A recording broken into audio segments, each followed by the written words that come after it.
Hey guys, Joe of the Joe Madden Sports Podcast here, joined this morning by Dexter Henry, sports anchor, New York Post and SNY TV. Dexter, how's this beautiful Tuesday treating you? It is a beautiful Tuesday. It's also really hot here in New York City.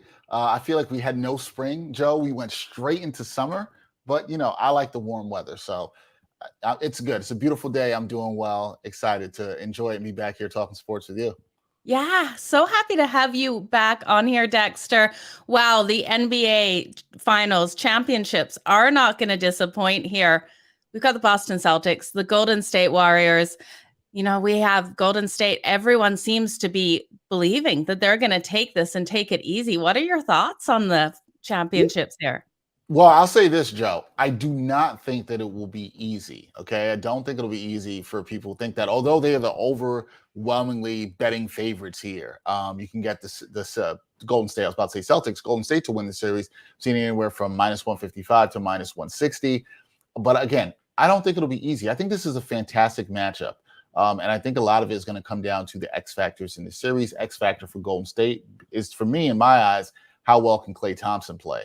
How well he plays will determine what they can do. And I think on the side for the Celtics, they just have so much more size in Golden State. So it's going to be interesting to see which lineups these teams play. Does Boston go smaller? Does Golden State try to play more minutes with Kevon Looney? But I think Robert Williams is a big X factor for Golden State. He didn't look great in the last couple of games against Miami, but the way he can rebound and block shots and defend on the perimeter is just really interesting. These are two good defensive teams. The Celtics are fantastic defensively. We know what the Warriors can do. They have the championship DNA there too. So I just think this is a fantastic series. I think it'll be a long series. I think it's at least going to go 6. Would not shock me if it goes 7. So yeah, I'm excited. I'm excited for the finals. I'm kind of bummed we have to wait a whole bunch of days for this, but Thursday will be here soon enough. Yeah, Thursday definitely will come in a blink here. Do you think the Golden State Warriors with the rest advantage will come out stronger in game 1 than we'll see the rest of those games? I'm actually glad you brought that up, Joe, because I do think that is a huge advantage here. Had Boston won game 6 on Friday night, that would have given them an extra 3 days of rest that they did not get here. And the Warriors, they've been sitting pretty and resting since when was it, last Tuesday? So they've got a bunch of time that they've been able to rest. I think it's good for them because they're an older team. When you look at Steph Curry, Klay, as I mentioned before, Draymond, the leaders on that team, they're older. So I think the rest is a huge advantage for them. When you look at it for the Celtics, they've played back-to-back grueling Game 7 series against the Bucks and then against the Heat. So they've been battle-tested, and they've had some injuries too. When you look at Marcus Smart, who's been banged up, Robert Williams has been banged up as well too. So I think they could have used that extra day, a couple of days rest. It would have been really nice for them to have beaten the Heat in game 6, but it took them an extra game. And I do think that's a huge advantage for the Warriors, particularly as an older team. And in terms of game 1, Joe, I would expect the Warriors, particularly at home in San Francisco, to come out with a ton of energy because they've been waiting. I don't think they'll be rusty. I think they'll be ready. And I think Boston has to be ready for that early onslaught that could come from the Warriors in game 1. Yeah, absolutely. We look at this Warriors team so strong off 3 days or more rest. They're coming in with tons of rest here. We've seen them cover the spread in 8 of their last 11 in this situation. So they have played phenomenally here. We know the Celtics, though, have rolled in and been strong against that spread versus the Warriors in the last 5 meetings, covering 4 of the times. So it's going to be an absolute battle. Do you think the Celtics can stay healthy enough? Because we do have question marks with injuries. Yeah, I think my biggest injury concern for them is going to be Marcus Smart. Yeah. He looked better in game 6 and game 7, missed a couple games in the series against the Heat. I think it's a huge concern because he's the glue guy for them. He's their defensive player of the year. He's the heart and soul of that team. He's the guy they can't afford to lose because you can use him put him on Steph. You can put him on Klay. He's going to guard the best perimeter defender there. Now, the Celtics are a really good offensive team, but he's also a guy that can hit big shots for them. So for the Celtics, I think it's about watching the minutes. The one thing the Celtics don't have that I think the Warriors definitely have is depth, Joe.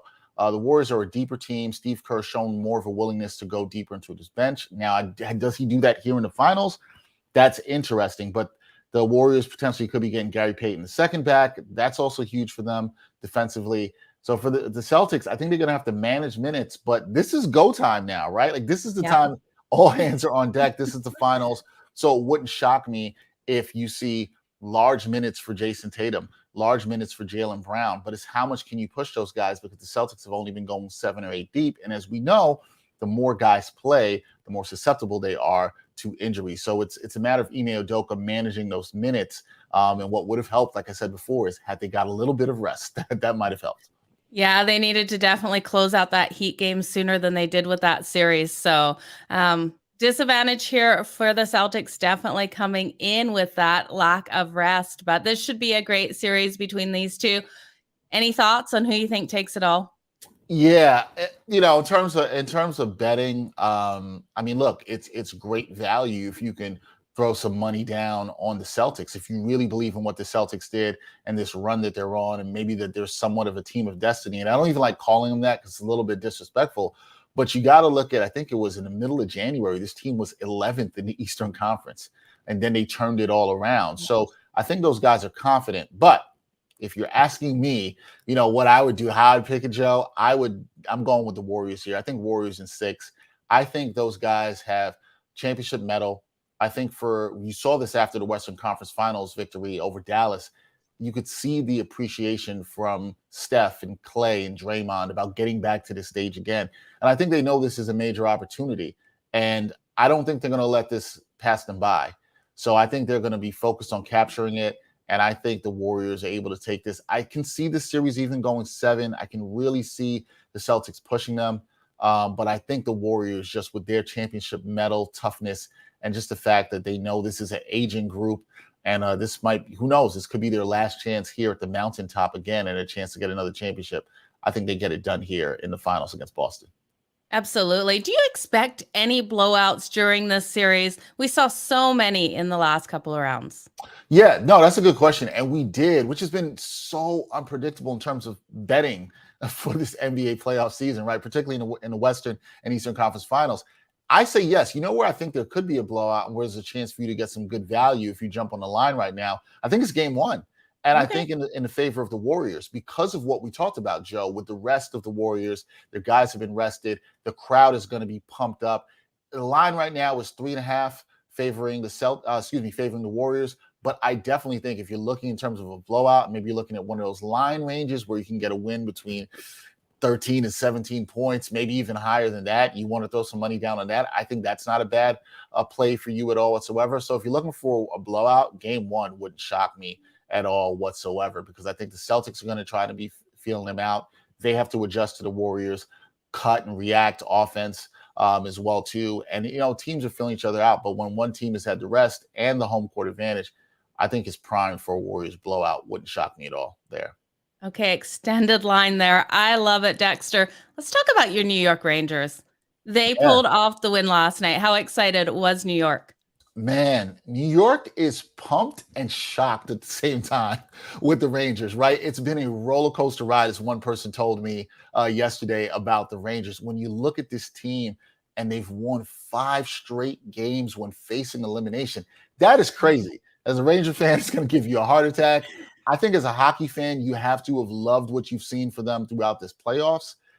The thing for me, Joe, that I find interesting now going into this conference final series against Tampa Bay is you start wondering, okay, what does that manifest itself into for the Rangers, right? Are they gaining confidence? You don't want to play with fire too much where you're always coming from behind. And we know in any sport, we know this. But you wonder if now the confidence is growing, especially against a team like Tampa Bay, who's got a lot of experience, champions. They've won this before.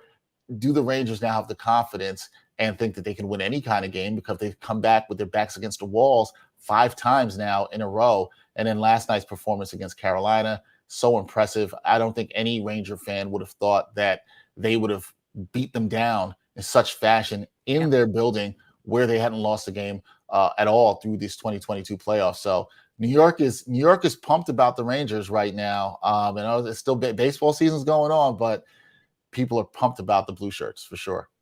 Yeah, absolutely. It was such a phenomenal game last night. They just came out dominating right away. Adam Fox getting that first goal on that power play. They just played a phenomenal game, kept upsetting Carolina, getting them Yep. in that penalty box and having that advantage. So, hats off to the New York Rangers. I'm excited for the next round. I think we've got a goalie battle here with Yes. Vasilevsky and Igor Shesterkin. Yeah, with Vasilevsky and Shesterkin is really an interesting battle there, right, Joe? Because Shesterkin clearly was the best goalie throughout the regular season, and Vasilevsky, he's been fantastic through the playoffs, right? So look how dominant he was against the Panthers in the previous round. 3 goals allowed in 4 games. Now that's going to make it tough for the Rangers, and I think this could definitely be a series where it's going to be tough to score. It's going to come down to who makes the most of their power play opportunities. I think that's really what it's going to come down to for the Rangers. That's really been the key for the Rangers, period, throughout this postseason. If you really look at it, when they've taken advantage of the power play opportunities, when their primetime players have actually stepped up, they've looked fantastic. And Shesterkin has looked better than he did in the first round against Pittsburgh. So it seems like his confidence in the postseason is growing as well, and his team is growing as well. But I expect this series to be a goalie battle. I don't think you're going to see a lot of games. I could be wrong. I don't think you'll see a lot of games like you did last night against Carolina, where the Rangers put up 5 goals. I'm not sure anybody puts up maybe over 4, maybe more than one time in this series. So it's going to be a goalie battle. And this is what you like in playoff hockey, right? You like 2 Absolutely. hot goaltenders going at it. I know you like that, Joe. 2 hot goaltenders going at it, and Yep. it comes down to the margins and who can take advantage of the other team's mistakes, particularly on the power play. Absolutely. Yeah, we've got a total of 5.5. I was really shocked that the books did not put this at 5 in this one, but I do think it did move from 5 up to 5.5. But I Mm. think we have just a low scoring series compared to the other series that we're going to see kick off tonight. But I definitely am rooting for New York Rangers. I would love to see them take out the Tampa Bay Lightning. Do you think Yeah, they can do it? Yeah, I think it will be good too. Also, because a rematch of 2015. This is the first time Rangers have been to the conference final since 2015. So they lost to the Tampa Bay Lightning. They would like to get a bit of revenge here. And they've got home ice. Although, as we know in hockey, that doesn't always mean much. And it hasn't really even for the Rangers, particularly in this postseason. But with the home ice now, the crowd's going to be pumped up in Game 1, coming up, and so it's going to be really interesting to see how it goes for the Rangers and what this young core could do. But I think it's going to be a fantastic series and a great learning opportunity for the Rangers, particularly against the champions.